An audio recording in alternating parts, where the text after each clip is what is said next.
Fue hijo del hombre más poderoso del mundo, pero murió sin haber vivido su propia vida.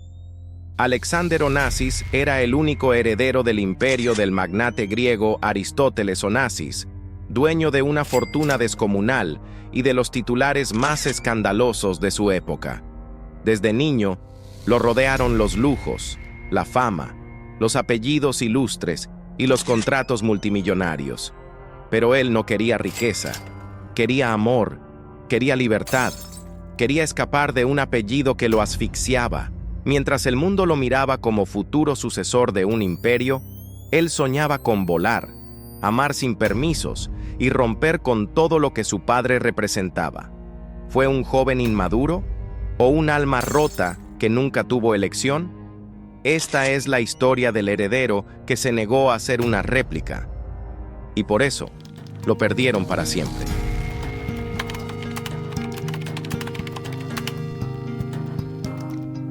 El 30 de abril de 1948, en el Columbia University Medical Center de Nueva York, nació Alexander Sócrates Onassis. Su llegada al mundo no coincidió con el lanzamiento de ningún buque en particular, pero sí con un momento clave para su padre, Aristóteles Onassis, quien por esos días firmaba contratos cruciales y ampliaba una flota que lo convertiría en leyenda. El ambiente en torno al recién nacido era de grandeza inevitable, como si estuviera llamado a continuar un imperio que ya comenzaba a trascender fronteras. ¿Puede alguien escapar a un destino trazado incluso antes de abrir los ojos? Alexander nació entre dos de las familias más poderosas del mundo marítimo. Su madre, Atina Libanos, era hija del magnate Stavros Libanos. Su padre, Aristóteles Onassis, había construido una fortuna reciclando barcos de posguerra y convirtiéndolos en símbolos de poder. Desde sus primeros días, el entorno de Alexander fue opulento y regulado. Mansiones en París, Mónaco y Nueva York, institutrices suizas, educación multilingüe. Todo estaba diseñado para prepararlo, no para protegerlo. En 1953, a la edad de 5 años, Alexander participó simbólicamente en el bautizo del buque Tina Onassis, nombrado en honor a su madre. Aunque era solo un niño, fue presentado a la prensa como el futuro heredero de un trono sin corona. Su imagen vestida de blanco, flanqueado por diplomáticos y empresarios, fue publicada en periódicos europeos como una señal de continuidad dinástica. Sin embargo, quienes lo observaban con atención notaban su mirada seria, alejada del entusiasmo infantil.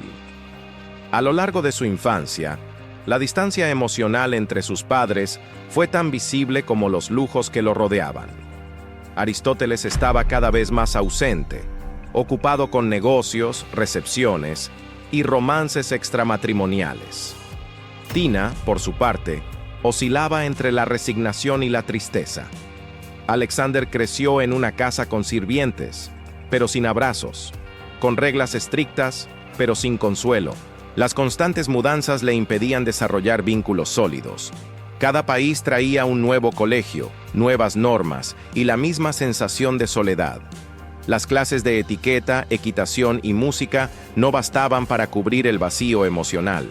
Aunque era tratado como un príncipe, Alexander no tenía a quién acudir como niño. En 1960, cuando tenía 12 años, sus padres se divorciaron. El proceso fue público y amargo. Aunque no hubo escándalos mediáticos violentos, sí se hizo evidente que la unidad familiar se había fracturado irremediablemente. Alexander comenzó a vivir en una rutina itinerante, dividiendo sus días entre dos mundos fríos y formales. Fue entonces cuando emergieron las primeras señales de resistencia. Sus tutores hablaban de un joven brillante, pero con dificultades para concentrarse. En clase, se mostraba apático. En casa, silencioso. Su entorno esperaba que siguiera los pasos de su padre. Pero Alexander empezaba a preguntarse si ese camino le pertenecía. Rechazaba sutilmente los moldes. No era rebelde en el sentido clásico, sino introspectivo, incómodo con las etiquetas. No deseaba ser moldeado como un nuevo Aristóteles. Quería comprender quién era, más allá del apellido que todos repetían con admiración o temor. La presión era abrumadora. Ser un Onassis implicaba éxito, poder, visibilidad.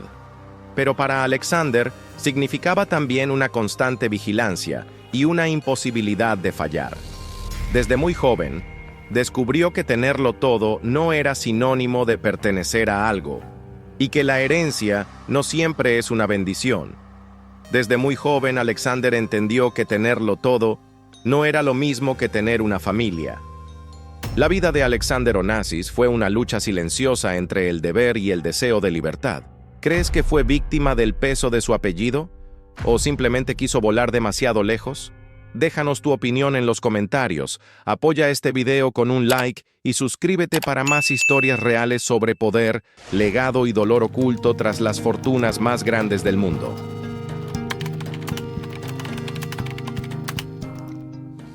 A comienzos de la década de 1960, Alexander Onassis empezaba a consolidar una identidad que contrastaba cada vez más con las expectativas familiares.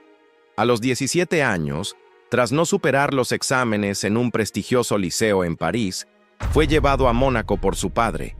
Allí, Aristóteles Onassis decidió imponerle una rutina estricta en sus oficinas, un escritorio, un salario simbólico de $12,000 anuales y una lección tácita de disciplina empresarial. La intención era que su hijo comprendiera el negocio desde sus cimientos, pero Alexander no mostraba interés. Los empleados percibían su actitud como distante e incluso desinteresada. Su traje era impecable, pero su mirada, ausente. No tenía apuro por demostrar que era un Onassis, porque en realidad no quería ser definido por ese apellido. Fue en ese contexto cuando comenzaron a circular los primeros rumores sobre su vínculo con Odile Rodin, actriz y viuda del diplomático Porfirio Rubirosa. Ella tenía al menos 10 años más que él. Aunque no hay registros oficiales de cuándo comenzó la relación, se hizo pública alrededor de 1967, cuando Alexander tenía 19 años. Para Aristóteles, esta relación fue inaceptable, no solo por la diferencia de edad, sino por lo que Odile representaba: independencia, fama y una vida que escapaba a su control. Intentó interferir, pero Alexander se mantuvo firme. No buscaba escándalo, buscaba autonomía. Las mujeres mayores, en su vida, no eran símbolo de rebeldía, sino de libertad emocional. Con ellas, podía sentirse tratado como un adulto. Fue también durante estos años cuando Alexander restableció el contacto con Fiona Campbell Walter, baronesa y exesposa del industrial alemán Hans Heinrich Thyssen. Fiona, 16 años mayor, había sido amiga de su madre, Athina, y conocida de la familia desde hacía años. Aunque en ese entonces su relación aún no era pública ni romántica, el vínculo comenzaba a desarrollarse en silencio. Fiona observaba a un joven que, pese a su entorno de privilegio, parecía profundamente solo. El punto de inflexión emocional llegó en octubre de 1968, cuando Aristóteles Onassis anunció su matrimonio con Jacqueline Kennedy. La noticia impactó a la opinión pública mundial, pero para Alexander significó una fractura irreversible. Él y su hermana Cristina aún albergaban la esperanza de que sus padres, aunque separados, mantuvieran un lazo emocional. El matrimonio con Jackie cerró esa posibilidad. Más allá del simbolismo político o social que implicaba la unión con la viuda de un presidente estadounidense, para Alexander representó desplazamiento. No fue el título de madrastra lo que le afectó, sino el hecho de ser desplazado emocionalmente en una familia ya fragmentada. Desde entonces, el distanciamiento con su padre se volvió notorio. En público, el trato era formal. En privado, las discusiones eran cada vez más duras. La figura de Jackie, fría y cuidadosamente distante, representaba ese mundo donde las apariencias lo eran todo y las emociones quedaban relegadas. En ese escenario, Alexander reforzó su convicción de que no quería una vida impuesta. rechazaba ser moldeado como sucesor. Su lucha, aún silenciosa, era por el derecho a decidir quién quería ser. Suscríbete para seguir explorando vidas marcadas por la herencia, el conflicto y las decisiones que definieron imperios. Cuéntanos en los comentarios qué piensas del destino de Alexander Onassis. Tu apoyo nos permite seguir dando voz a quienes fueron silenciados por su propio apellido.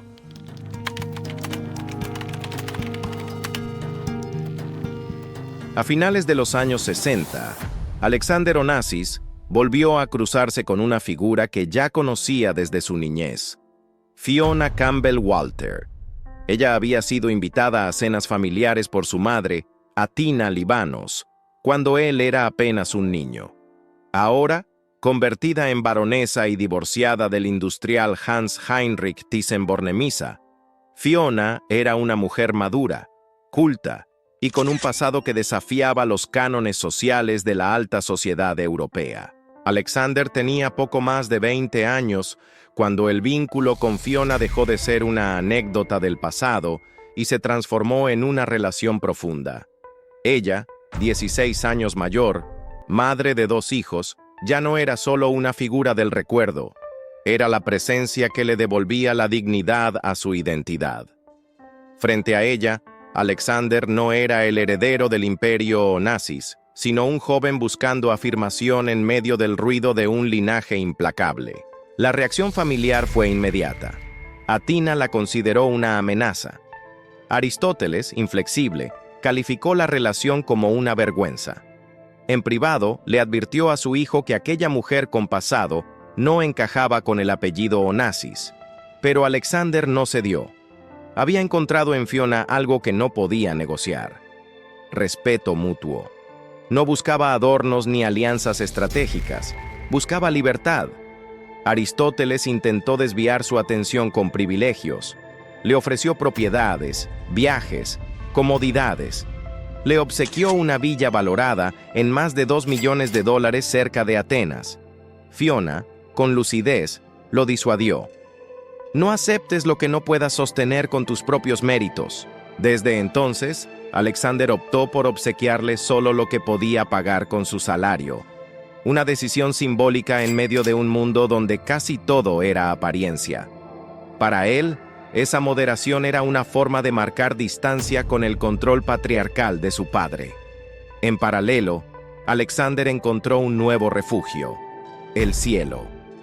Había comenzado su formación como piloto privado en 1967, pero fue en esta etapa cuando la aviación se convirtió en su verdadera pasión.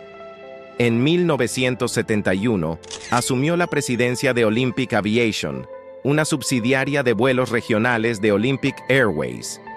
A diferencia del imperio naviero, esta división aérea tenía una gestión más técnica y operativa, y Alexander se entregó por completo. Supervisaba operaciones, volaba en rutas poco comerciales, hablaba con pilotos, recorría aeropuertos menores. Lejos del brillo de las cenas de gala, encontraba satisfacción en lo concreto: mapas, motores, bitácoras. Era su forma de volar también fuera del control de su padre. Su frase más citada en aquellos años lo resumía con claridad: allá arriba nadie me pregunta cómo me llamo, solo si sé volar. A pesar del conflicto latente con Aristóteles, Alexander proyectaba una nueva vida junto a Fiona. Soñaba con establecerse en Suiza, concluir sus estudios universitarios y dejar atrás la presión de la prensa y las expectativas familiares. En su entorno más cercano, algunos afirmaban que estaba preparando esa transición en silencio. No era una huida, era una búsqueda de integridad. Pero los movimientos de un Onassis no pasan desapercibidos. Cada decisión personal se convertía en nota de sociedad. Cada aparición pública junto a Fiona, en un escándalo. Cada gesto de autonomía, en una afrenta.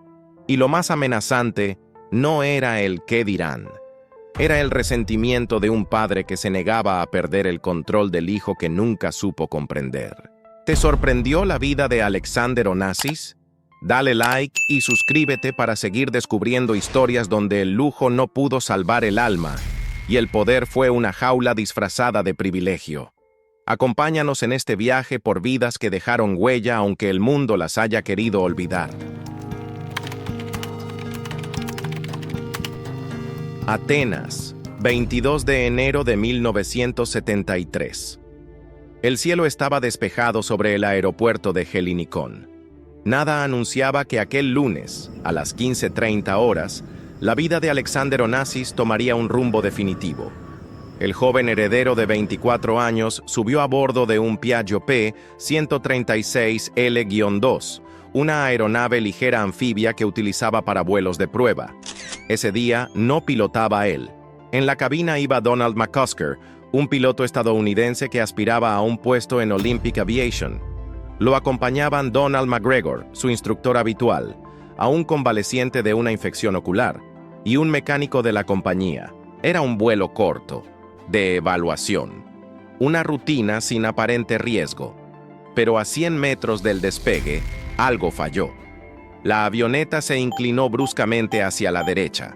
Tocó tierra de forma irregular, se deslizó por la pista y terminó colapsando contra el asfalto. El fuselaje quedó destrozado. McCusker sufrió heridas internas. McGregor quedó inconsciente. Alexander, atrapado en el asiento del copiloto, fue trasladado de urgencia al Attica General Hospital KT. El diagnóstico fue inmediato y devastador. Traumatismo cráneoencefálico con hemorragia interna. Desde Nueva York, Aristóteles Onassis abordó un avión privado rumbo a Grecia con un equipo de médicos. Jacqueline Kennedy lo acompañó. Desde Suiza, llegó Atina Livanos con su esposo, Stavros Niarchos. Cristina voló desde Brasil. Por primera vez en muchos años, todos estaban en el mismo lugar. Y no era una celebración. Durante 24 horas, Alexander estuvo conectado a respiradores. Aristóteles ordenó trasladar a uno de los mejores neurocirujanos de Londres. Incluso consideró criogenizar su cuerpo, desesperado por conservar lo único que nunca logró controlar: el tiempo. Pero nada pudo revertir el daño. El 23 de enero de 1973, a las 22 horas, Alexander Onassis fue declarado oficialmente muerto. Fue enterrado en Scorpios, la isla privada de su familia, junto a la capilla ortodoxa construida años atrás. Fiona Campbell Walter, su última gran compañera, llegó en silencio, acompañada por el empresario Theodore Garufalidis. Aristóteles no se acercó a saludarla. Permaneció al margen, de pie, mirando al suelo. No hubo discursos, no hubo reconciliaciones, solo un vacío que ningún poder podía llenar.